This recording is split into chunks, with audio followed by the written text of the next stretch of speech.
तो देखो सबसे पहले हम लोग देखेंगे मदरबोर्ड और उसके बाद में लैपटॉप का बोर्ड।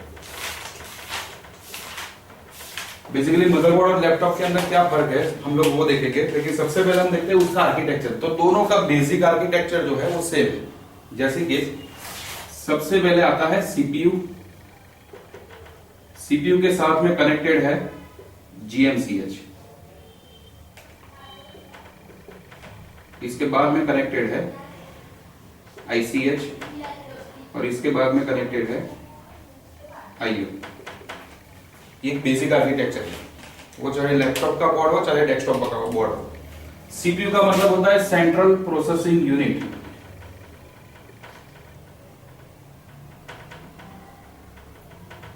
जीएमसीएच का मतलब होता है ग्राफिक्स मेमोरी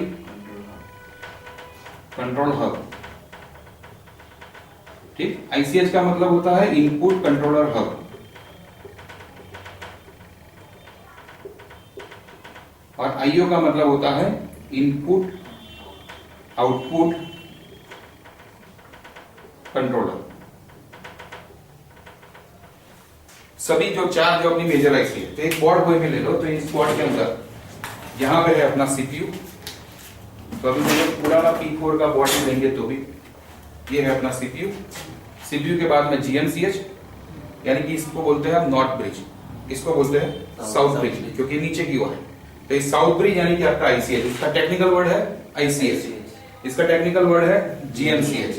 तो इसका सभी का मतलब देखो, आईसीएच का मतलब इनपुट कंट्रोलर हब, वैसे ही आईओ का मतलब इनपुट आउटपुट कंट्रोलर। इसके अंदर इनपुट और आउटपुट होने वाली चीजें जो होगी, जैसे कि हमारे com port, parallel port, keyboard, mouse, ये सभी चीजें इनपुट आउटपुट, तो वो सभी चीजें लगी होगी आईओ के साथ। ठीक, आईसीएच के साथ में hard disk, CD ROM, USB, bank card, sound card, ये सभी चीजें लगी होगी आईसीएच के साथ। जीएमसीएच के साथ इसका मतलब देखो ग्राफिक्स मेमोरी कंट्रोलर हब, यानी कि ग्राफिक्स और मेमोरी दोनों को कंट्रोल करने वाला हब। और इसका काम है सेंट्रल प्रोसेसिंग यूनिट, यानी कि इन सभी डेटा के ऊपर प्रोसेस करने का एक सेंट्रल प्रोसेसिंग यूनिट, यहीं पे सब प्रोसेस होती है। ठीक, तो ये बेसिक आर्किटेक्चर है, वो चाहे लैपटॉप का बोर्ड हो चाहे डेस्कटॉप का हो।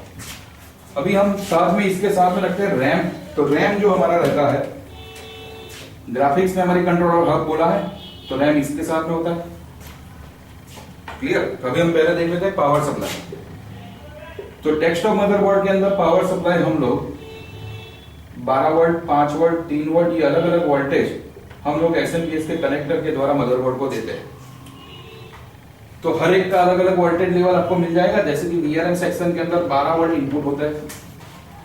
अगर इसको समझो कि 1.5 वोल्ट चाहिए, इसको 1.2 वोल्ट चाहिए, इसको 1.8 वोल्ट चाहिए, तो उसके लिए अलग अलग पावर सप्लाई सभी का बन जाएगा। यहाँ पे मॉसफेटों के द्वारा, इसका भी मॉसफेट, इसका भी मॉसफेट। ठीक है, आईओ कंट्रोलर जो है, इन सभी वोल्टेजों को हम इसके अंदर इनपुट देते हैं, जिससे ये एसएमपीएस का वर्किंग और एसएमपीएस और मदरबोर्ड का जो वर्किंग है पावर सप्लाई लेवल पे, उसको ये आइडेंटिफाई करता है, यानी कि उसके ऊपर ध्यान देता है कि एसएमपीएस बराबर काम कर रहा है या फिर बोर्ड के अंदर पूरा सप्लाई बराबर काम कर रहा है। तो पावर गुड सिग्नल से लेके वो सभी सिग्नल होते हैं आईओ के अंदर। पावर ऑन ऑफ करवाने का काम भी करवाता है आईओ। हम लोग पर्टिकुलर जब इसके बारे में पढ़ेंगे, जब आईओ कंट्रोलर हमारा आएगा तो उसकी 128 पिन है। अभी की लेटेस्ट बोर्डों में 128 पिन, पुराने जो बोर्ड थे P3 वगैरह उसके अंदर 100 पिन आती थी। अभी 128 पिन आ रही है, तो 128 की 128 पिनों का पिन डिस्क्रिप्शन हम लोग देखेंगे। पिन नंबर 1 क्या करती है, 2 क्या करती है, 3 क्या करती है, तो उसके हिसाब से हमारी सर्किटें बनती जाएगी। ठीक है, वैसे ही हम 128 से 128 पिन हम लोग पढ़ेंगे, उसका पूरा हम लोग 2 दिन का हमारा वो सिलेबस रहेगा। तो उसके अंदर हम लोग ऐसे करेंगे कि उसके अंदर जब आईओ का चैप्टर आता है तब आईओ के बारे में फ्लोचार्ट के साथ में हम लोग एक बार देख लेंगे। वैसे ही पर्टिकुलर सेक्शन का हम लोग फ्लोचार्ट बनाएंगे और फ्लोचार्ट के हिसाब से उसका रिपेयरिंग काम कैसे करते हैं वो भी हम वहां से जान सकते हैं। क्लियर? तो डेस्कटॉप बोर्डों के अंदर हम एसएमपीएस से सप्लाई देते हैं, लेकिन लैपटॉप के अंदर, तो लैपटॉप के अंदर आप इनपुट सप्लाई एक ही देते हो और वो वोल्टेज है 19 वोल्ट और 3.5 एम्पियर। ठीक है, तो हमें यहाँ पे लैपटॉप के लिए आर्किटेक्चर यही का यही रहेगा, बेसिक आर्किटेक्चर। तो इसके लिए अलग सप्लाई एक वोल्टेज रेगुलेटर आईसी से दिया जाता है, बराबर। इसके बाद में आईसीएच के लिए एक अलग सप्लाई, जो हम वीआरएम सेक्शन बनाएंगे, 2 मॉसफेट, एक कंट्रोलर, एक लाइन फिल्टर और एक कैपेसिटर को यूज करके। हमने बेसिक इलेक्ट्रॉनिक्स के अंदर जो देखा, एसएमबीएस की पूरी सर्किट जो देखी, इसके अंदर हमारा जो 2 ट्रांजिस्टरों से हमने स्विचिंग क्रिया करवा के जो क्रिया करवाई थी, यहाँ पे हमें बार बार करवानी है। तो यहाँ पे एक पूरा समूह रहता है, किसका? 2 मॉसफेट, और सभी मॉसफेट आएंगे एन चैनल मॉसफेट। तो एन चैनल मॉसफेटों का पूरा समूह रहेगा, उसके अंदर हर एक का वीआरएम पर्सनल, जीएनसीएच का एक वीआरएम बनेगा, रैम का खुद का एक वीआरएम सेक्शन बनेगा, और सीपीयू का खुद का एक वीआरएम बनेगा, बराबर। डेस्कटॉप और लैपटॉप में दूसरी कौन कौन सी चीजें, समझो कि लैपटॉप बोर्ड के अंदर कौन सी चीजें और ऐड होगी? तो बैटरी, इन्वर्टर सर्किट, तो ये सभी सर्किट अलग है, तो उसके लिए भी एक सप्लाई बनेगा बैटरी चार्जिंग के लिए। तो हमें सभी को एक बार पर्सनली समझना है कि कौन कौन से सर्किट कौन कौन सा काम करते हैं, बराबर, और कैसे कैसे वोल्टेज का वो आउटपुट निकालते हैं। तो वो हम लोग उसको सभी को बारी बारी हम लोग पढ़ेंगे, उसके अंदर भी स्टेप बाय स्टेप ही जाएंगे। अभी हम लोग शुरुआत करते हैं कि लैपटॉप का बोर्ड हो चाहे मदरबोर्ड हो, डेस्कटॉप का, दोनों का बेसिक आर्किटेक्चर सेम है। पावर सप्लाई का सीक्वेंस लेकिन बदल जाता है। लैपटॉप होगा तो क्या होगा, 19 वाट एक ही हम सप्लाई देते हैं, और वो सप्लाई सभी को बारी बारी स्टेट लेवल पे दिया जाता है। S5 state, S4 state, S3 state, S0 state, अलग अलग स्टेटों के द्वारा उसको दिया जाता है। उसको भी हम समझेंगे जब हमारा लैपटॉप का पार्ट चालू होगा। हम लोग पहले देख लेते हैं मदरबोर्ड का बेसिक आर्किटेक्चर कैसा है और नॉन इंटीग्रेटेड बोर्ड कैसे आते थे, यानी कि शुरुआत से लेते हैं जब 486 कंप्यूटर आया तब से लेके आज तक के कंप्यूटरों के अंदर कौन कौन सी चीजें अपग्रेड हुई, वो हम लोग देख लेते हैं सबसे पहले। तो हमारा जो सीपीयू है, वो सीपीयू तो सभी में रहेगा, पहले से ही आता है सीपीयू। इसके बाद में जो लगा वो बना एमसीएच, इसको बोला गया सिर्फ और सिर्फ मेमोरी कंट्रोलर हब।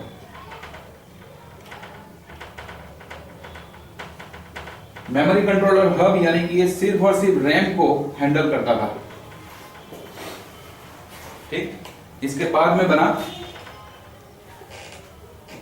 आईसीएच, तो वही का वही है, इनपुट कंट्रोलर हब। और इसके बाद में आईओ। पहले के जो कंप्यूटर आते थे 486 वगैरह, तो उसके अंदर हमारे साथ में इन सभी चीजों के साथ में अटैच करने के लिए हमें एक कार्ड दिया जाता था, जैसे कि समझो कि हार्ड डिस्क का एक कार्ड, तो वो हम लगाते थे एक आइजा स्लॉट के अंदर। एक ब्लैक कलर का लंबा स्लॉट आता था, ठीक है। तो उसके अंदर सभी कंपोनेंट यानी कि सभी अपने समझो कि hard disk, CD ROM, printer pot, com pot, ये सभी चीजें हम लोग आइजा स्लॉट के द्वारा आईसीएच के साथ में पहले कनेक्ट करते थे। तो यहाँ पे एक कार्ड लगता था और उस कार्ड को बोला जाता था आईडी कार्ड। इसमें से कितने लोगों ने वो देखा है आईडी कार्ड पुराने लैपटॉप, पुराने बोर्डों के अंदर, डेस्कटॉप के बोर्डों के अंदर देखा है? एक कार्ड आता था, उसके अंदर एक फ्लॉपी ड्राइव का पोर्ट, 2 हार्ड डिस्क के पोर्ट, एक प्राइमरी एक सेकेंडरी, दूसरा एक आता था एलपीडी पोर्ट, एक कॉम पोर्ट, उसका पूरा एक कार्ड आता था। तो एक कार्ड के द्वारा हम लोग इनपुट और आउटपुट दोनों क्रिया करवा सकते थे। ये कार्ड लगाते थे तब हम हार्ड डिस्क को, सीडी रोम को इसी के ऊपर लगाते थे, यानी कि नॉन इंटीग्रेटेड बोर्ड इस तरह का होता है।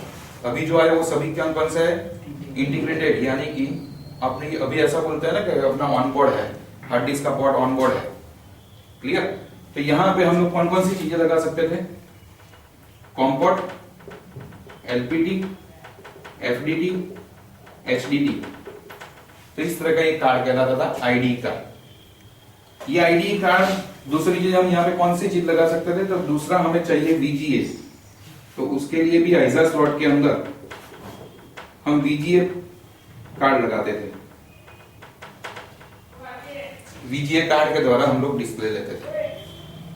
कीबोर्ड जो था, कीबोर्ड हमारा इंटरनल था और कीबोर्ड कनेक्टेड था आईओ के साथ, वो अभी भी आईओ के साथ ही आ रहा है। तो कीबोर्ड सिर्फ और सिर्फ हमें ऑन बोर्ड मिलता था, बाकी एलपीटी, कॉम पोर्ट, वो सब चीजें हमें आईडी कार्ड में, वीजीए भी हमारा अपना आइजा स्लॉट में। फिर धीरे धीरे अपग्रेडेशन हुआ शुरू। तो वो अपग्रेडेशन में क्या हुआ, तो अपग्रेडेशन के अंदर ये सब चीजें भी ऑनबोर्ड होने लगी। तो दरवाजा बंद करें। तो ये सब चीजें क्या हुई, अभी ऑनबोर्ड होने लगी। ऑनबोर्ड चीजों के अंदर जैसे कि सबसे पहले हमने ऑनबोर्ड किया हार्ड डिस्क। तो हार्ड डिस्क हम लोग लगा देते हैं आईसीएच के पास में। तो हार्ड डिस्क अभी भी आ रही है किसके साथ में, आईसीएच के साथ। फिर आया कौन सी चीज, तो कि एलपीटी और कॉम्पोर्ट और एफडीटी, इसका डेटा ट्रांसफर स्पीड जो होती है ना वो बहुत लो होती है। इसके ऊपर लगने वाले जो डिवाइस है उसकी भी डेटा ट्रांसफर स्पीड लो है। तो उसको इन्होंने लगा के तब दिया यहां पे आईओ में एलपीटी, कॉम्पोर्ट और फ्लॉपी ड्राइव। एलपीटी यानी कि पैरेलल पोर्ट, जिसके ऊपर प्रिंटर लगाए जाते हैं। तो यहां भी COM port, LPT, floppy drive, hard disk, तो ये सभी चीजें अभी ऑनबोर्ड आ गई। तो अभी इसको हमें जरूरत है, अभी नहीं। तो इसको अभी हम कार्ड को निकाल देते हैं। इस कार्ड की अभी जरूरत नहीं रही। अभी इसके अंदर दूसरी चीज कौन सी लगा सकते हैं, वीजीए। तो वीजीए यानी कि सबसे ज्यादा यूज होने वाली हमारी डिवाइस है। तो वीजीए को इसने लगा दिया एमसीएच के अंदर, और इसके लिए बाहर पोर्ट निकाल दिया जो अपना 15 पिन का पोर्ट है, 15 पिन का पोर्ट है, जिसके अंदर आरजीबी हॉरिजॉन्टल और वर्टिकल ऐसे 5 सिग्नल निकलते हैं। रेड, ग्रीन और ब्लू 3 कलर, हॉरिजॉन्टल सिंक और वर्टिकल सिंक। तो ये पूरा सर्किट जो अपना वीजीए कार्ड के अंदर जो सर्किट था वो सर्किट बना के रख दिया अभी एमसीएच के अंदर, यानी कि एमसीएच को थोड़ा अपग्रेड कर दिया। तो इसके लिए अभी इसको कहेंगे हम जीएमसीएच। अभी मैं धीरे धीरे चीजें ऑनबोर्ड कर रहा हूं, यानी कि नॉन इंटीग्रेटेड बोर्डों में से अभी मैं इंटीग्रेटेड बोर्ड बना रहा हूं। ठीक, तो अभी हमारा ये ऑनबोर्ड चीजें हो गई, P3 वगैरह जो कंप्यूटर आए तब। इसके बाद में कौन कौन सी चीजें अभी आई नई, तो साउंड, लैन, ये सब चीजें आई। अभी आइजा स्लॉट हमारा निकल गया है, और आइजा स्लॉट की जगह पे उससे भी फास्ट स्लॉट लाया जो अपना है पीसीआई स्लॉट। ये 32 बिट को सपोर्ट करता है, वो 16 बिट को सपोर्ट करता था। तो इसके अंदर पीसीआई स्लॉट ऐड हो गया, अभी व्हाइट कलर का जो स्लॉट आ रहा है। ठीक है, दूसरा हम लोग यहाँ पे कौन सी चीज लगा सकते हैं, तो एजीबी। तो एजीबी स्लॉट लगता है जीएमसीएच के साथ, जिसके अंदर हम ग्राफिक्स का ही काम करवा सकते हैं। दूसरा पीसीआई एक्सप्रेस स्लॉट, बीजी के लिए अभी यूज करते हैं ना। तो ग्राफिक्स वाला जो भी डिपार्टमेंट है वो है अभी जीएमसीएच के साथ। यहां पे पीसीआई स्लॉट के ऊपर हम क्या लगाते हैं, तो पीसीआई स्लॉट के ऊपर लैन कार्ड लगाते थे।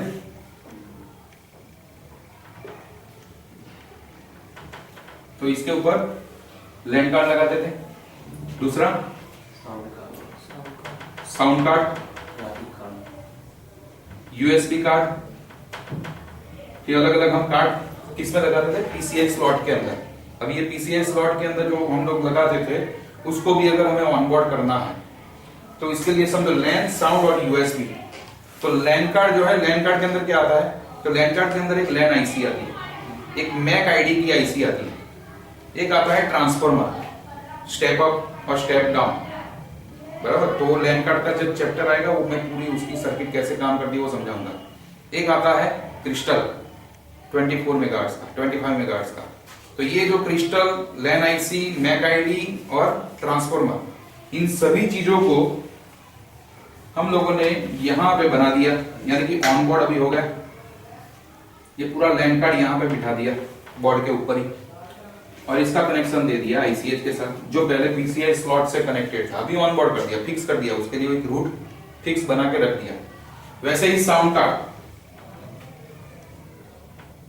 तो साउंड कार्ड के अंदर भी अपना एक साउंड आईसी आती है, जो साउंड आईसी क्या करती है, डिजिटल सिग्नलों को एनालॉग सिग्नल में कन्वर्ट करती है, क्योंकि हमारा स्पीकर जो है वो एसी सप्लाई को समझता है ना, एसी पल्स को, और हमारा कंप्यूटर सिग्नल देता है on off on off on off, यानी कि डिजिटल सिग्नल।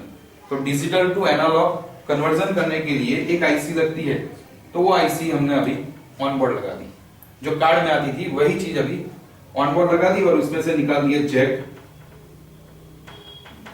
तो लैन और साउंड अभी ऑनबोर्ड हो गए। अभी बात आएगी यूएसबी।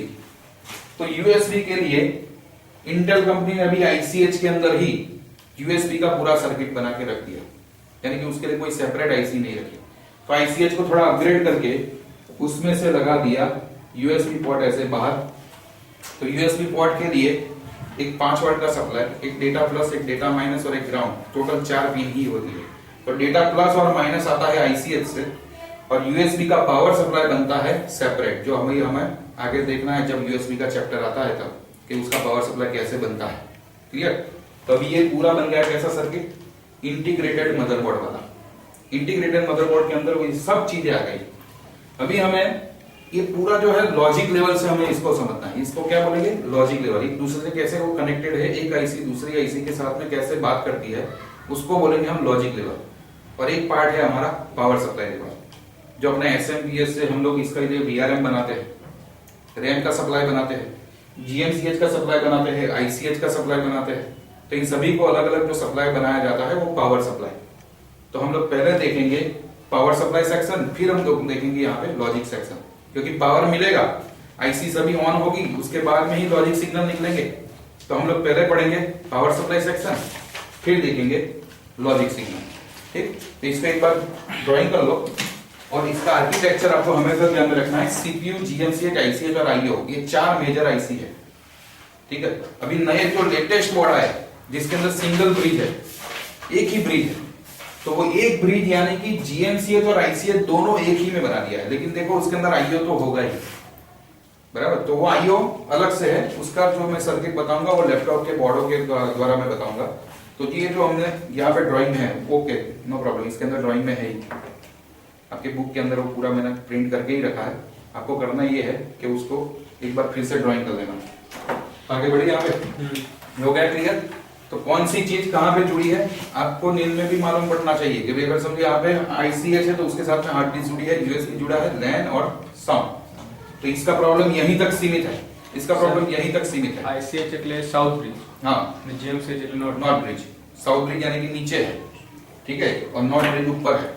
वीआरएम सेक्शन નું full form voltage regulator module, तो जब हम लोग वो मॉड्यूल के बारे में पढ़ेंगे उस समय में सभी का फुल फॉर्म बताऊंगा। अभी हमारा चल रहा है इंटीग्रेटेड सर्किट के बारे में। तो यहाँ पे देखो ऊपर की ओर भारत का नक्शे की जैसे देखते हैं तो ये है कश्मीर, ये है नॉर्थ और ये हुआ साउथ। हो गया क्लियर?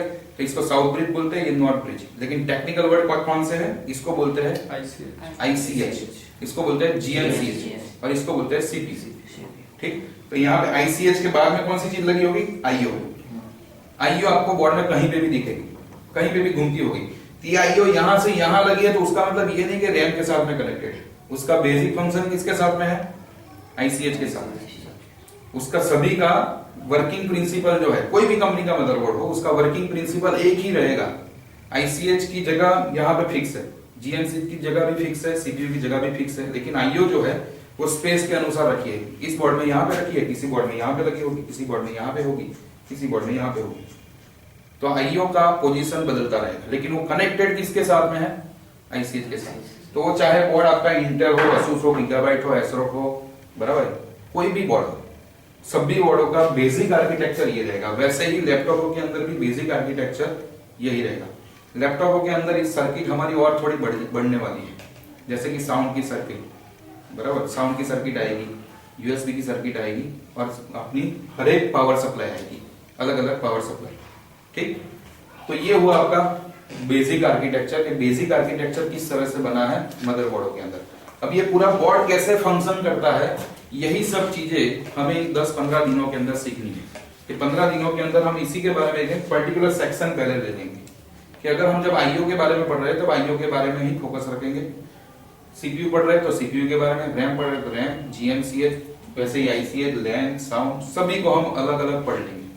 और उसके बाद में लास्ट में जब पोस्ट डिबग कार्ड आएगा तो पोस्ट डिबग कार्ड के द्वारा हम लोग सभी का फ्लो चार्ट बनाएंगे कि अगर आपका एलईडी इंडिकेशन इस तरह से है तो हमें इस तरह से रिपेयरिंग करना है, उसका पूरा फ्लो चार्ट है।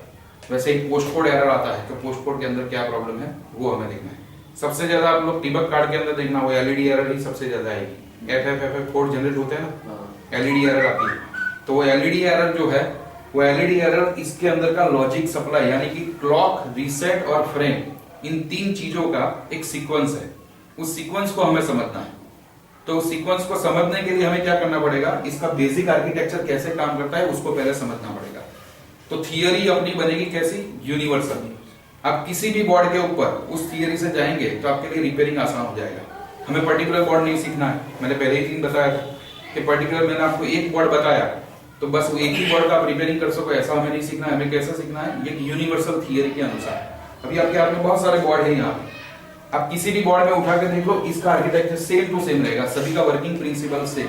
और दूसरा एक लॉजिक ध्यान में रखो, इंटेल सीपीयू बनाने वाली एक कंपनी है, वैसे ही एएमडी कंपनी है, तो उसके लिए जो ऑपरेटिंग वोल्टेज की जरूरत है, तो समझो आपके एसरोक के मदरबोर्ड ने जो उसके लिए वीआरएम बनाया है, यानी कि उसका खुद का पावर सप्लाई जो बनाया है सीपीयू के लिए, वैसा ही पावर सप्लाई दूसरी कंपनी ने भी बनाया होगा, क्योंकि सीपीयू तो कॉमन ही है, लेकिन उसका बेसिक स्ट्रक्चर यानी कि उसके अंदर मॉस्फेटों की संख्या, अपनी कंट्रोलर की नंबर, वो सब अलग अलग होंगे, लेकिन सभी का बेसिक फंडामेंटल एक सब।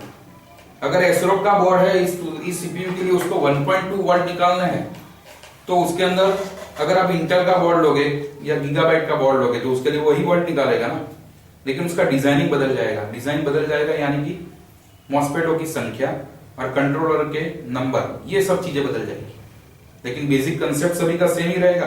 तो हम एक यूनिवर्सल थियरी से सीखेंगे और किस किस तरह की वीआरएम सेक्शन बनती है वो पूरा मैं डिस्क्रिप्शन यहाँ पे प्रोजेक्टर स्क्रीन के ऊपर हम लोग देखेंगे, वो पूरा कैसे काम करता है। सबसे पहले मैं देता हूं, हम लोग सबसे पहले स्टार्ट करेंगे, मैं आपको स्टेप दे देता हूं। हम सबसे पहले पढ़ेंगे वीआरएम कि वीआरएम किस तरह से काम करता है, और वीआरएम पढ़ने के बाद उसको समझ लेने के बाद उसके फॉल्ट फाइंड कि वीआरएम के द्वारा कितने तरह के प्रॉब्लम आते हैं और उसका रिपेयरिंग किस तरह से हमें करना है। वैसे ही सीपीयू के बाद में तुरंत आ जाएगा आईओ। हम लोग आईओ के बारे में देखेंगे कि आईओ किस तरह से काम करता है। इसके बाद में आएगा बायोस। बायोस लगा है आईसीएच के साथ में, बायोस लगा है आईसीएच के साथ में। लैपटॉप में ये सब कंपोनेंट थोड़े बहुत प्लस माइनस हो जाएंगे, वो जब हम लैपटॉप पढ़ेंगे तब मैं लैपटॉप के बोर्डों के अंदर क्या आता है वो देखेंगे। अभी डेस्कटॉप के ऊपर अभी हमारा फोकस है, तो अभी हमारा यहाँ पे बायोस आईसीएच के साथ में लगा है। तो बायोस क्या काम करता है, बायोस कितनी तरह की आती है। बायोस के चैप्टर के अंदर बहुत सारी चीजें ऐसी होगी कि अभी समझो कि लैपटॉपों के बोर्डों के अंदर दो बायोस आती है, ड्यूअल बायोस।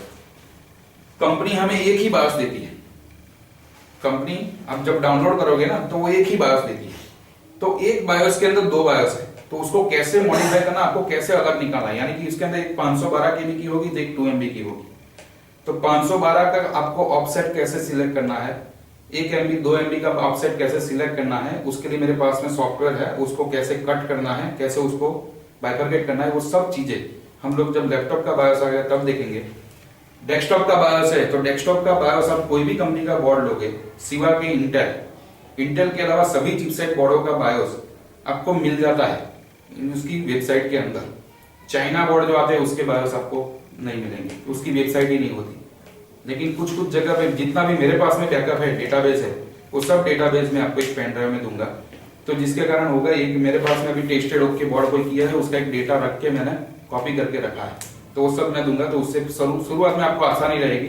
फिर बाद में क्या करना है, आपको खुद डाउनलोड कर लेने हैं। वो कैसे डाउनलोड करने हैं, उसको कैसे समझना है कि बायोस की फाइल है, ये सब चीजें हम लोग बायोस के चैप्टर में सीखेंगे। ये थोड़ा पार्ट लंबा है और 40% प्रॉब्लम बायोस रिलेटेड ही आते हैं। उसके ऊपर जो हार्डवेयर के जो नंबर लिखे हैं, तो हार्डवेयर के अनुसार कौन सा बायोस कितने केबी का है, कितने ऑपरेटिंग वोल्टेज पे चलता है, किस फैमिली का है, उन सभी चीजों का एक इंडिकेशन होता है कोडों के द्वारा। तो जैसे कि 49LF004, तो 49LF यानी कि 49 का मतलब होता है उसकी फैमिली, वो कौन सा बायोस है, वो फर्मवेयर हब है, ईप्रोम है, ईप्रोम है, तो वो उसकी फैमिली बताता है। इसके बीच में बाद में आता है LF, तो LF का मतलब होता है उसका ऑपरेटिंग वोल्टेज, तो कितने वोल्ट पे चलती है, ठीक है। और उसके बाद में 004, तो 004 का मतलब होता है उसका साइज, जैसे कि 512 केबी, वैसे ही 003 आएगी, 002 आएगी, अलग अलग आएगी, 016 आएगी, 032 आएगी। तो उसके हार्डवेयर को देख के हमें कैसे मालूम करना है कि उसकी साइज क्या है, वो सब चीजें मैं आपको बायोस के चैप्टर में बताऊंगा। दूसरी चीज उसके मॉडिफिकेशन, बायोस की फाइल की मॉडिफिकेशन, आपकी जो बायोस की फाइल की साइज है और हार्डवेयर की साइज है वो एक समान होती है। तो पूरा फंडामेंटल हम लोग देखेंगे इसके अंदर। तो 70% बोर्ड तो हमारा यहीं पे खत्म हो जाता है जब आईओ और बायोस का आपने समझ लिया, क्योंकि सबसे ज्यादा प्रॉब्लम आती है इन दोनों की, सबसे ज्यादा इन दोनों की प्रॉब्लम आती है। और इसके बाद में आपकी वीआरएम की। अभी वीआरएम के फॉल्ट बहुत कम है, लेकिन T4 बोर्डों के अंदर वीआरएम के फॉल्ट बहुत आते थे। और अभी हमारा जो Core i7, Core i5, Core i3 ये वगैरह जो बोर्ड आ रहे हैं उसके अंदर अभी हो गया है सिंगल ब्रिज। तो उसके अंदर कैसे रिपेयरिंग करना है वो भी हम लोग देखेंगे, लेकिन सभी का बेसिक फंक्शन एक ही है। अभी के बोर्ड ले लो लेटेस्ट वाले, तो उसके अंदर भी GMCH एक्सचेंज एक में हो गया है।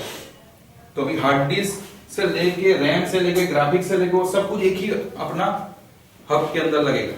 फर्क इतना ही हुआ है, बाकी वर्किंग का प्रिंसिपल सभी का अभी का सेम टू सेम है 486 से लेके अब तक। हम लोग सबसे पहले देखते हैं VRM सेक्शन।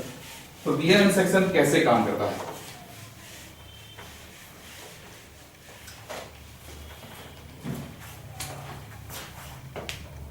तो कोई भी मदरबोर्ड का VRM सेक्शन हो, यानी कि ये होता है वोल्टेज रेगुलेटर मॉड्यूल। हम लोगों ने दो ट्रांजिस्टरों से स्विचिंग क्लियर करवा के क्या करवाया था SMPS में? एम्पियर बराबर। वोल्टेज को कंप्रेशन किया और एम्पियर को हमने बढ़ाया। तो वो चीज हम किससे करवा सकते हैं? स्विचिंग क्रिया से ही। तो यहाँ पे समझो आपका जो CPU है वो है 2 वोल्ट और 45 एम्पियर पे चलने वाला। हम लोग एक यूनिवर्सल CPU ले लेते हैं, अलग अलग CPU अलग अलग वोल्टेज पे चलते हैं। अभी हम लोग कौन सा लेते हैं? 2 वोल्ट और 45 एम्पियर वाले पे चलने वाला CPU। अभी ये CPU को वोल्टेज चाहिए 2 वोल्ट और 45, और हम इनपुट में देते हैं 12 वोल्ट और 5 एम्पियर। ठीक है, 12 वोल्ट और 5 एम्पियर। तो कैसे काम करता है? तो 12 वोल्ट 5 एम्पियर में से हमें 2 वोल्ट और 45 एम्पियर बनाना है, तो उसके लिए हमें करनी पड़ेगी स्विचिंग क्रिया। और यहाँ पे जो मैं VRM बता रहा हूं वही VRM का फंडामेंटल सभी जगह पे आगे लैपटॉप के अंदर उसके पावर सप्लाई में लगेगा। तो उसके लिए उसकी फैमिली कौन सी होती है? तो उसकी फैमिली जो होती है N चैनल मॉसफेट ऐसे होते हैं 2।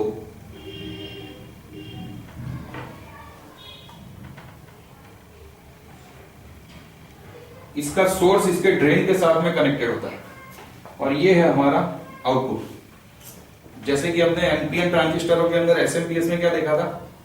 एमीटर कलेक्टर बेस में अगर ट्रांजिस्टर अपना NPN है तो एमीटर में से हमने दिया था नेगेटिव, कलेक्टर में से बाहर निकला था। और अगर उसी NPN ट्रांजिस्टर से के द्वारा हमें पॉजिटिव सप्लाई को ड्राइव करवाना था तो कलेक्टर से देके एमीटर से बाहर निकाला था। तो यहाँ पे यही चीज है। अभी ट्रांजिस्टर की जगह पे आ गया मॉसफेट।